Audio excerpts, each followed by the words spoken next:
Álvaro Cedeño Muy y buen Álvaro día. Cedeño les saludan en este episodio número 63 de Diálogos con Álvaro Cedeño. Papá, ¿cómo estás? Muy bien, muy bien. ¿Tú? Bien, por dicha. Extraño este clima, Bueno, ¿verdad? Es el quinto día de muchísimo sol y ve- de un ambiente muy despejado, a pesar de que estamos en estos días de finales de mayo y principios de junio. Me pregunto si será el veranillo de San Juan adelantándose, porque es muy notorio la sí, sequedad. sí, puede adelantarse, pero sí está muy, muy, muy seco, ¿verdad? Ujú. Así es. Sí, ujú. Bien, hoy vamos a conversar sobre el artículo que publicaste este lunes pasado en tu página web alvarocedeno.com titulado Aventura y Decisiones. Con esto le damos seguimiento a lo que hablábamos la semana pasada sobre tener un método para afrontar retos y resolver problemas. A nadie le salen bien todas las decisiones. Esta, la que estamos tomando, puede salir bien o puede salir mal. Esmerémonos en que salga bien, pero no nos paralicemos. No hay que ser aventurero, pero sí enfrentar la incertidumbre con espíritu de aventura. Y nos preguntamos, para guiar nuestro diálogo, ¿se puede tener certeza de que una decisión está bien tomada? Ujú. ¿Qué ocurre si esta decisión produce un mal resultado? ¿Podemos recorrer nuestro camino sin tomar decisiones? Te la dejo ahí para que nos cuentes qué te va pareciendo. Es bien interesante el drama este de las decisiones. Y cuando hablo de drama, estoy hablando de la esfera emocional, ¿verdad? Creo que para todos hay unas decisiones que son dramáticas de tomarlas, ¿verdad? Hay unas cuantas decisiones que son muy importantes. No, no qué corbata me pongo, ¿verdad? Pero sí, hay decisiones. ¿Compro o no compro un bien duradero? ¿Compro o no compro un inmueble? ¿Me traslado o no me traslado de casa? El cambio de empleo, ¿verdad? Eh, Hoy en día, yo creo que es relativamente fácil cambiar de empleo. Yo vengo de una generación donde los empleos se intentaba que fueran de por vida, ¿verdad? Entonces, cambiar un empleo era una cosa muy, muy seria. Mi padre cambió de empleador dos veces en toda su vida, ¿verdad? Ujú. Bueno, entonces sí hay decisiones que implican desde el punto de vista emocional como un cierto dramatismo. Por el otro lado, vas a una buena biblioteca o te metes a un buen sitio de internet y encuentras muchísimo material sobre la sistematización de la toma de decisiones, ¿verdad? Por ejemplo, da gusto la matematización de la toma de decisiones, ¿verdad? Lo que se llama la gestión del riesgo. Hay una gran abundancia de modelos, de doctrinas sobre cómo tomar decisiones y tal, pero yo creo que se trata poco el tema de qué le pasa al que está tomando la decisión y ya hizo toda la tarea de recoger información, aplicar algún método para tomar buenas decisiones y tal, y está en el momento en que tiene que decir, es por aquí que voy a ir, ¿verdad? Eso siempre yo creo que seguirá siendo dramático. Y yo a eso es a lo que quisiera dedicarle hoy algunos minutos. ¿Por qué el dramatismo de la toma de una decisión? Bueno, pienso que la primera razón para que sea dramático tomar decisiones es que el futuro es incierto, pero algunos no se quieren dar por enterados. El futuro es incierto, no sabemos qué va a pasar mañana, no sabemos qué va a pasar hoy por la tarde, pero uno vive con la ilusión de controlar ese futuro. Y cuando estamos en proceso de tomar una decisión, eh, queremos esmerarnos tanto que vamos postergando la decisión. Es lo que llaman la parálisis por el análisis. Si tuviéramos claridad de que eh, no importa cuán esmerados seamos en el proceso de la toma de decisión, el futuro sigue siendo incierto y entonces cabe la posibilidad de que nos equivoquemos, que la decisión no dé un buen resultado y tal, creo que estaríamos más tranquilos.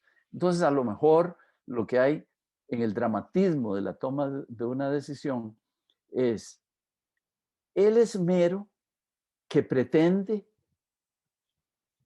comprar un seguro 100% contra la incertidumbre. Y eso no es posible.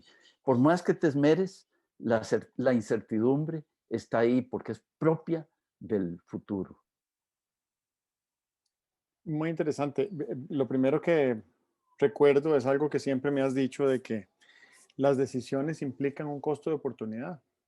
Cada vez que decidimos algo, dejamos por fuera un universo de opciones Sí. sin elegir. Ujú. A mí eso me ha ayudado mucho porque siempre va a ser mayor ese universo de cosas que no elegimos que la Claro, cosa que sí elegimos. claro. Y creo que hay diferentes atajos o mecanismos que podemos adoptar para ayudarnos en la toma de decisiones en algunos casos. Por ejemplo, ahora que hablabas en el artículo hablabas de que hay gente que agoniza decidiendo cuál postre escoger, Ujú. ¿verdad? ¿Para qué gastar tanto tiempo en eso? Eh, Claro. y, Usualmente yo tengo algunas restricciones alimenticias y cuando estoy enfrente a un menú, utilizo esas restricciones alimenticias para ver cuáles son mis opciones y ahí las opciones se reducen a una o dos. Sí. Ujú. Entonces escojo entre dos, Claro. no entre Ujú. 16, ¿verdad? Sí.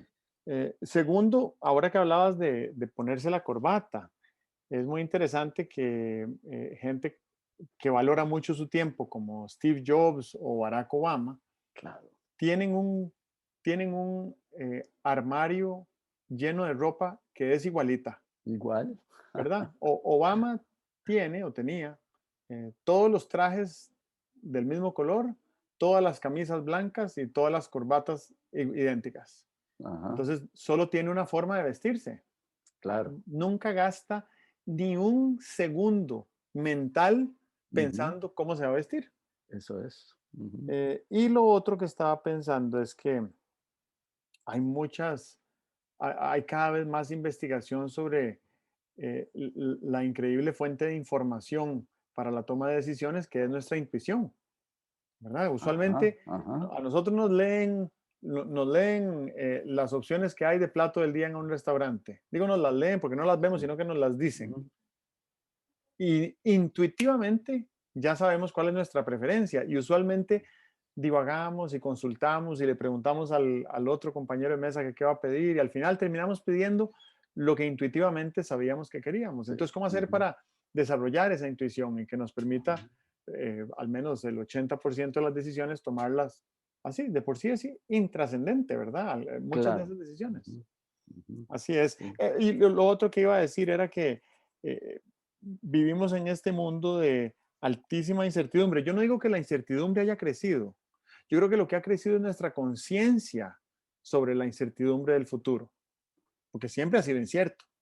Pero hoy estamos clarísimos que dentro de 6 meses podría arrancar otra pandemia, ¿verdad? Y eso, pues obviamente sería un desastre y yo no paso mucho tiempo pensando en esa posibilidad, pero hoy sé que existe.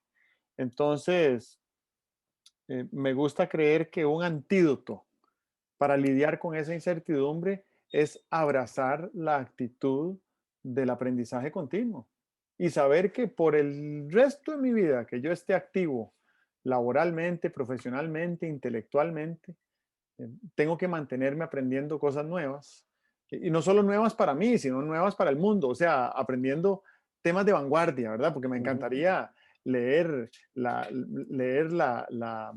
la filosofía clásica griega, pero eso no es nuevo para el mundo, eso sería nuevo para ujú, mí. Pero hay cosas sí, nuevas para el mundo, para la ciencia, que claro, claro. incorporar algunas de ellas también nos ayudarían a ir reduciendo a ir siendo más eficaces en la toma de decisiones para poder prolongar por más tiempo nuestra capacidad productiva. Tú dices que la novedad eh, como que siempre ha estado presente, pero yo creo que la velocidad de la emergencia de lo nuevo ha aumentado, ¿verdad? Este, has visto cómo se denominan los entornos que ahora se dice que son eh, entorno VICA? ¿Qué quiere decir VICA? Quiere decir volátil, incierto, complejo y acelerado, creo que es, ¿verdad? Y claro, es cierto. Fíjate que para los costarricenses del año 1950, que mayoritariamente estaban dedicados a la agricultura y eran mayoritariamente rurales y tal, las unidades de tiempo tenían relación con los ciclos agrícolas. Era el tiempo de sembrar y el tiempo de cosechar. Pero hoy en día, no sé, medimos el tiempo, pues ya no se puede medir en semanas, ¿verdad? Uno lo mide en días. Yo no sé, yo planifico mi día, ¿verdad?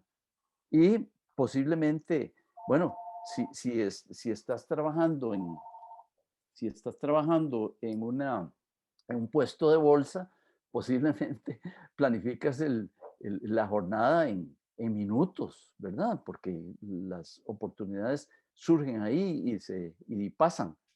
Entonces, según donde estés, la unidad de medición del tiempo es la que le da una sensación de aceleración a los eventos, es mucho más rápida, ¿verdad?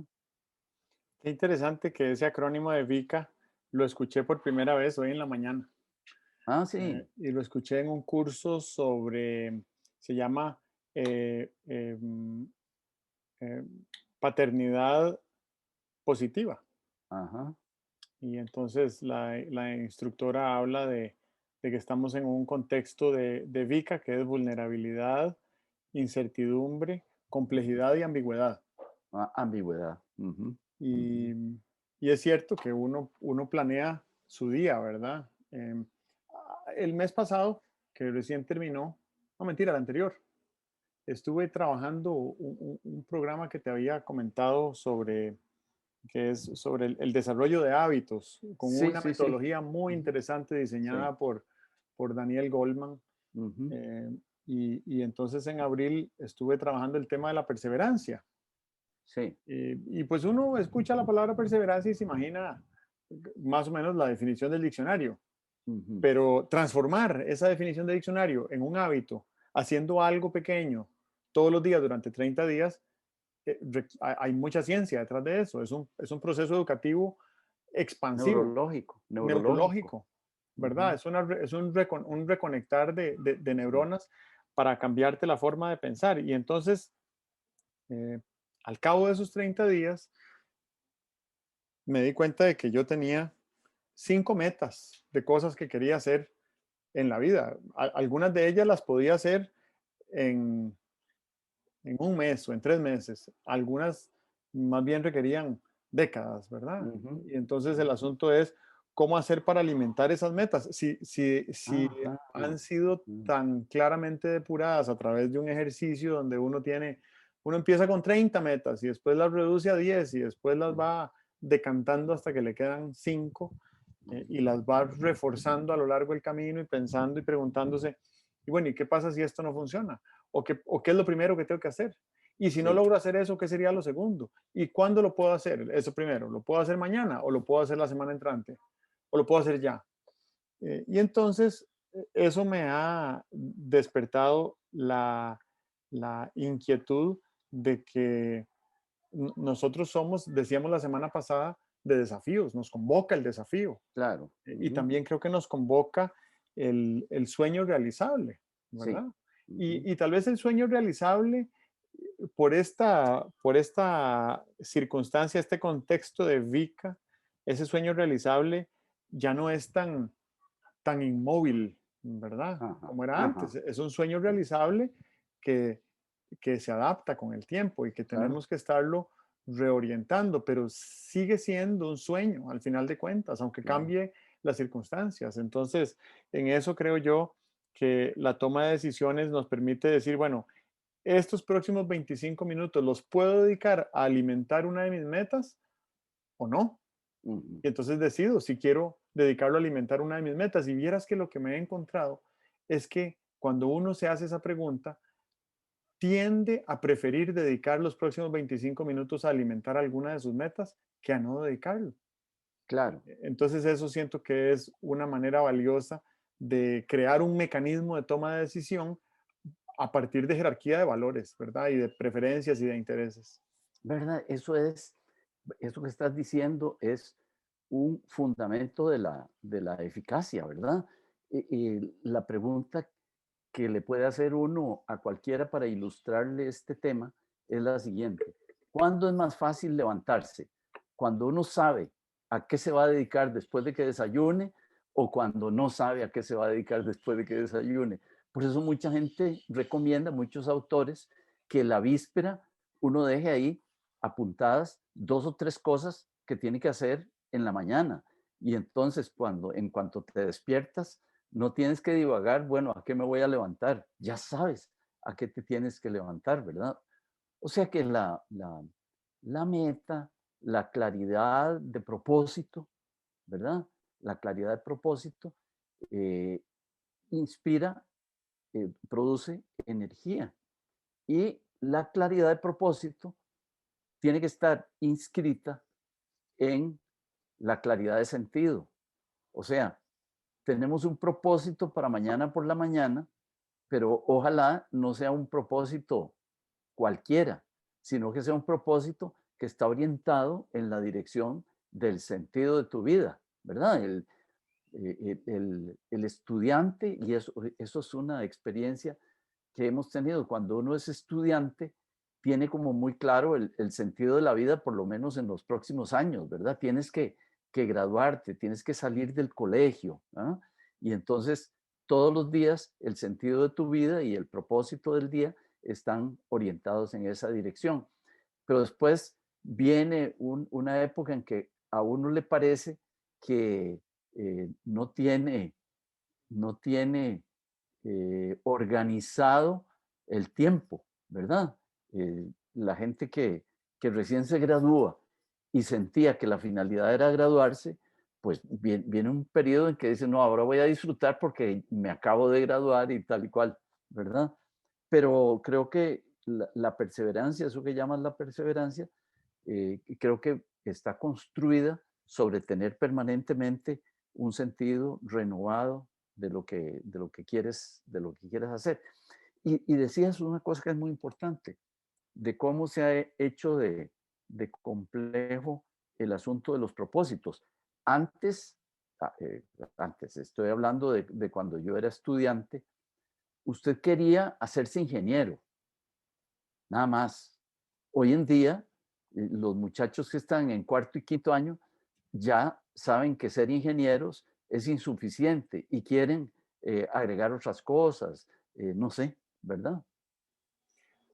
Ahora, en esto que estás diciendo de último, yo he pensado mucho que aprecio mis años de formación en derecho, pero creo que los años de formación en derecho que han sido más impactantes en el ejercicio de mi profesión, porque mi profesión no está en un currículum académico, ¿verdad? Yo no ejerzo como abogado, pero Ujú. los años de mayor formación fueron los 2 años y medio de filosofía del derecho. Esos Ve fueron qué los años que me interesante. enseñaron a pensar, a valorar, a Sí. discernir, a integrar conceptos. Ajá. Y si yo pudiera volver 30 años atrás a la hora de decidir qué estudiar en la universidad, pues sería inaceptable decir voy a ir a estudiar 2 años y medio de derecho y después veo a ver qué más hago, ¿verdad? Eh, Ujú, el ujú. sistema educativo no está preparado para que un estudiante diga, yo quiero estudiar 2 años y medio de filosofía del derecho y después Sí, quiero estudiar 2 años de teoría de mercados y después quiero sí, estudiar 2 años de psicología del comportamiento? Y que sí. eso me dé a mí las herramientas para crear mi propia profesión. Porque lamentablemente, si Claro, yo hago ese paquete académico, no voy a tener un certificado que así es. respalde lo que estudié. Entonces, lamentablemente, cuando a mí me preguntan, ¿cuál es su profesión? Y yo tengo que decir que soy abogado, a pesar de que no lo soy, porque Ujú. Sí, sí, sí, claro. no voy a sentarme a explicar cuál es mi profesión, ¿verdad? A ¿Verdad? dónde me dedico Ajá, a crear valor de manera sistemática. claro, claro. Y entonces eso siento que hay ahí una reforma pendiente. Es muy alto el costo que le pedimos a un estudiante en sus años de mayor fertilidad intelectual y de mejor prestancia anímica para emprender una aventura académica, decirle usted necesita terminar estos 5 años o más, Claro, claro. certificarse, aprobar con Ujú. esta nota mínima en un mundo donde hay tantísima información interesante dándonos vueltas que podríamos incorporar, ¿verdad? Y no Bueno, solo por la información misma, sino cómo esa información se, se convierte en conceptos que se convierten en métodos de pensamiento. Eso es lo que creo que ya claro, no es necesario una formación académica tradicional para poderlo conseguir. eso es cierto, ¿verdad? Sí, sí, ¿verdad? Hemos comentado que lo que llaman eh, nanodegrees, ¿verdad? Microgrados en algunos países es simplemente tú construyes un menú de competencias y las vas logrando y al final no representan una profesión, no te conducen a ningún título, pero para los efectos laborales hay empresas que te contratan no en función de si eres abogado o ingeniero, sino que te contratan por los microgrado o sea, los micronúcleos de desarrollo de competencias que has cursado. Eso me parece a mí que vendrá sin la menor duda, ¿verdad? Quiero devolverme un poquito porque el artículo trata sobre las decisiones y la aventura. ¿Qué ocurre cuando vamos a tomar una decisión? Pues si uno no tiene mucha experiencia, le da susto que la decisión salga mal. Y entonces hay en la toma de decisiones un componente de miedo, ¿verdad? El miedo, el miedo es un mecanismo adaptativo, es muy importante, ¿verdad? Para cuando éramos eh, tribus de cazadores, el miedo nos mantenía vivos, servía para la supervivencia, porque si ibas persiguiendo un animal y de pronto oías un ruido o veías un abismo y tal, eso te daba miedo y posiblemente si sentías venir una tormenta, te daba miedo y entonces eso evitaba que entraras en peligros. Pero bueno, el miedo nos sigue acompañando, pero deberíamos reformatearlo, ¿verdad? El miedo debería ser una alarma, se nos enciende, nos ayuda a ser prudentes, nos recuerda eh, eh, listas de comprobación, ¿verdad? Checklists que deberíamos seguir para asegurar de que estamos en el buen rumbo, pero hasta ahí, ¿verdad? El miedo puede llegar a paralizarnos, el miedo se puede convertir en pánico, el miedo se puede convertir en una fobia de tomar decisiones y entonces ya estamos dejando de funcionar como seres racionales. Para eso es que a mí me parece que la respuesta que deberíamos dar es el espíritu de aventura. Si de todas maneras hemos de tomar la decisión, si no sabemos cómo va a salir la decisión en la realidad, ¿por qué no tomarla con espíritu de aventura?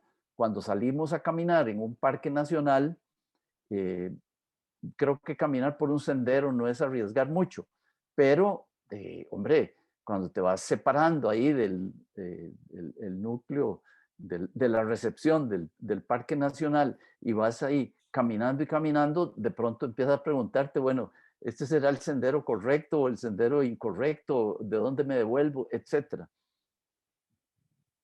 Ahí es que actúa el espíritu de aventura. Ahí es donde uno debería decirse, bueno, yo a lo que vine es a experimentar cosas que no experimento usualmente. Pues yo a lo que vine es a, mm, a poner mi manera de comportarme frente a unas circunstancias desconocidas, ¿verdad? Eh, y el espíritu de aventura surge de ahí. Uno podría decir, tengo cero espíritu de aventura, luego de aquí me devuelvo porque ya me está dando miedo, ¿verdad? O podría decir, yo quiero seguir adelante a ver qué hay. El espíritu de aventura tiene un elemento de curiosidad, tiene un elemento de deportividad. A mí me parece que el deporte, el espíritu deportivo, es una cosa bien valiosa. Nosotros no sabemos cómo va a terminar ese partido que estamos jugando, pero lo jugamos porque es la regla del espíritu deportivo desafiar la incertidumbre y echar todo para que las cosas salgan como queremos. Y sabemos que no siempre salen como queremos. Badú, entrenador de Alajuela, una vez lo entrevisté para hablar de liderazgo y tal, y lo entrevisté para la revista Actualidad Económica. Y decía Badú, hay gente que va a ver los partidos y si su equipo perdió, se sienten mal. Uno no debería sentirse mal si su equipo perdió. Eso es la naturaleza del deporte, que a veces ganamos y a veces perdemos. Por eso tenemos interés, por eso vamos, por eso apoyamos. Bueno, el espíritu de aventura tiene que tener ese elemento de deportividad. Tiene que tener también como la conciencia de que algo puede salir mal, pero que generalmente las cosas salen bien, ¿verdad? Eh, Tú eh, has visto personas temerosas de volar. A mí me da temor volar. Eh, el pensamiento es que la probabilidad de que haya un accidente es muy alta. El que se monta al avión con temor a volar es porque siente que ese vuelo se va a caer. Y la verdad es que la probabilidad de que se caiga un vuelo es tan reducida, tan reducida. Bueno, lo mismo la probabilidad de que te salga mal una decisión que has pensado cuidadosamente. Ahí casi que deberíamos decir, bueno, ahí va. Ya hice lo que había que hacer. Me gustaba mucho una frase que leía cuando era pequeño que decía, eh, el valor es el miedo que ya ha rezado sus oraciones. ¿Te acuerdas? Uno se subía a un trampolín muy alto y dijo, pues chica, me tiro, no me tiro, me tiro, no me tiro, pero de pronto se persignaba y se mandaba. Bueno, hay que muchas veces darse cuenta de que el temor, lo que hay que hacer es santiguarlo y darle viaje. Después de que hiciste todos los preparativos, ¿verdad? No agonizaríamos sobre la decisión. Uno de estos cursos de creación de hábitos que no lo he llevado todavía es uno sobre la valentía. Ajá, Y entonces dice que eh, valentía no significa la ausencia de miedo, claro. sino la comprensión de que hay algo más valioso. Ah, ve qué interesante, Sí, claro. sí, Ujú, porque pues obviamente que el miedo existe y el sí, miedo puede invadirnos y se puede convertir en pánico, sí. como decías, pero si nosotros tenemos claro cómo llegamos a ese miedo, entonces tenemos claro para dónde es que íbamos. Ujú, ujú, Y entonces es sí, más sí, fácil decidir si va a ganar el miedo esa batalla o si aquello que queremos lo queremos tanto que el miedo se minimiza. Se pues minimiza claro. no la sensación, sino su tamaño relativo en comparación a aquello que aspiramos. Ajá, ajá. Y recuerdo también un libro de Yeddu Krishnamurti, el filósofo indio, que se llamaba El origen del miedo. Es increíble, ese libro es un librito muy pequeño que compré en el aeropuerto de Nueva Delhi alguna vez que fui allá y lo presté, Ajá. el libro, y nunca más bueno, no lo recuperé y quise volverlo a comprar y no existe. Ah, Es como si seguramente. como si me lo hubiera inventado yo el libro. Sí, sí, sí. Pero me Ujú. acuerdo muy bien, y me acuerdo muy bien todas las semanas, de su lección principal, y es entender que el origen del miedo es proyectar en nuestro futuro inmediato la peor consecuencia de algo que le pasó a alguien Ah, relacionado con aquello que estamos haciendo. Entonces, claro. el miedo de volar Ujú. es nuestra proyección a cortísimo plazo Sí, del último accidente aéreo o del peor correcto. accidente aéreo del que Ujú. tengamos recuerdo, ¿verdad? ¿Verdad? Sí, Y claro. entonces eso creo que saberlo es importante, porque eso Ujú. quiere decir que el origen del miedo es totalmente irracional y lo podemos intervenir, Sí, sí, ¿verdad? sí. Es algo que se puede trabajar. Ujú. Y bueno, yo creo que ahí, cuando hablas del espíritu de aventura, el espíritu de aventura no es tampoco ausente de miedo, pero sí No, hablas de deportividad y hablas ujú. de creatividad y hablas de curiosidad Sí, y esos valores son más apetecibles y más intensos y más valiosos que el miedo. Entonces, por eso eso es es. que la gente practica esos deportes de aventura. Hace 10 días andaba practicando navegación en una balsa en el río Pejivalle. Entonces la persona que me invitó, que es un buen amigo de infancia, Álvaro Sauma, él iba acompañando nuestra balsa en un kayak, que es un deporte que él practica desde hace años, pero como dice él, en kayak uno siempre es principiante y siempre va a tener una circunstancia, una situación que le sucede en el río que nunca le había sucedido, Sí. que por lo general implica estar de cabeza metido en el Ah, agua caray. en Ujú. medio de un montón de piedras en una corriente de agua, Caramba. Ujú. ¿verdad?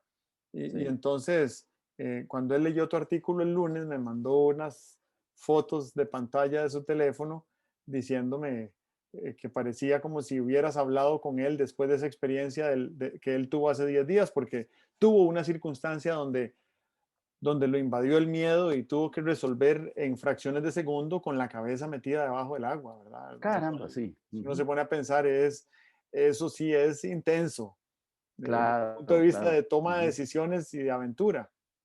Sí, sí, sí. Entonces, yo lo que creo es que uno, además, necesita ir practicando. Lo que hablábamos la semana pasada de Bruce Lee, ¿qué es preferible?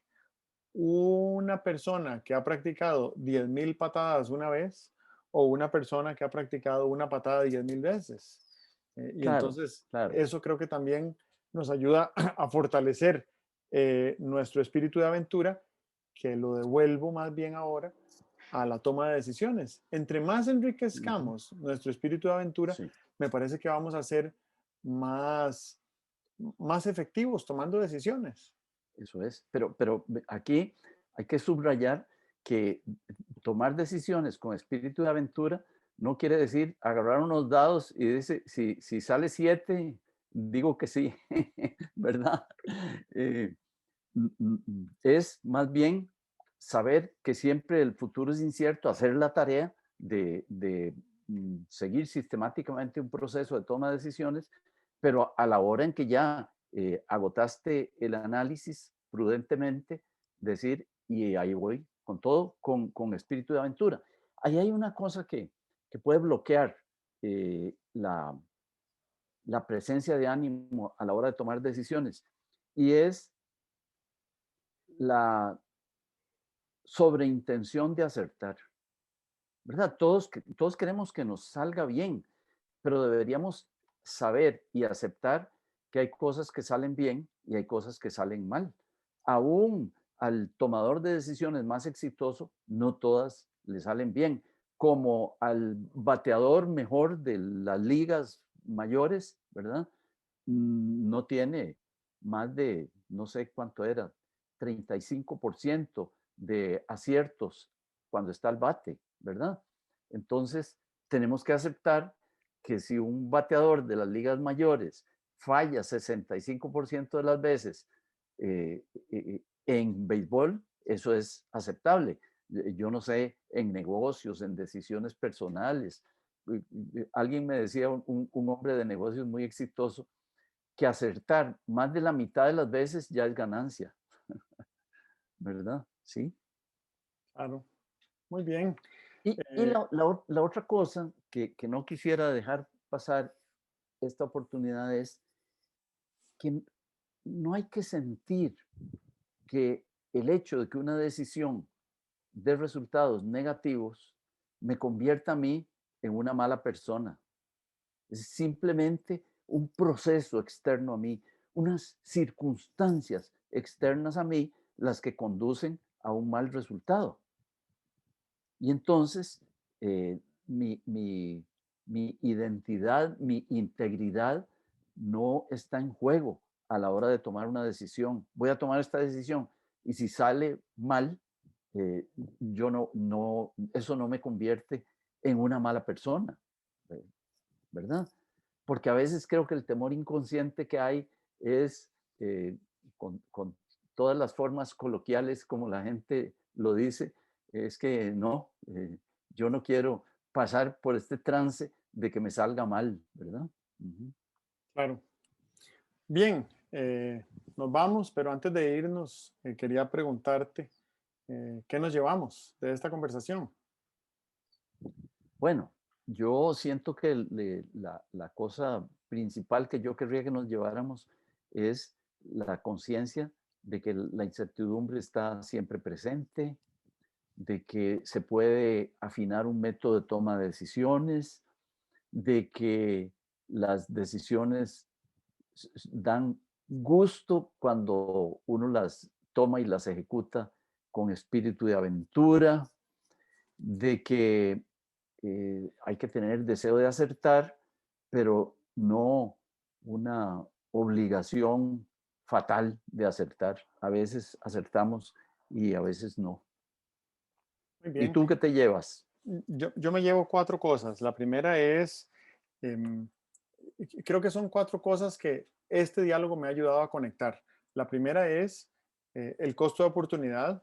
Decidir Ujú, algo implica ujú. dejar de escoger Sí, una gran cantidad de otras cosas. Lo segundo es este acrónimo de contexto VICA, ¿verdad? De ujú, volatilidad, incertidumbre, complejidad y ambigüedad, que me sí, parece puntual para la época y las circunstancias que estamos viviendo. Lo tercero y cuarto es una mezcla de hábitos para toma de decisiones que tienen que ver con sí, perseverancia y valentía. A mí me sí, parece que ujú, eso nos puede robustecer la capacidad de ser más ágiles tomando decisiones, adaptarlas en el proceso, después de tomadas y eh, entender que un fracaso en una decisión tomada se convierte en una enorme oportunidad de aprendizaje. Creo que eso es lo que me llevo. ujú. Ok, muy bien, bueno, Buenísimo. muy bien. Ok, estamos hasta la próxima entonces. Sí, señor, nos vemos. Que estés bien. Muy bien.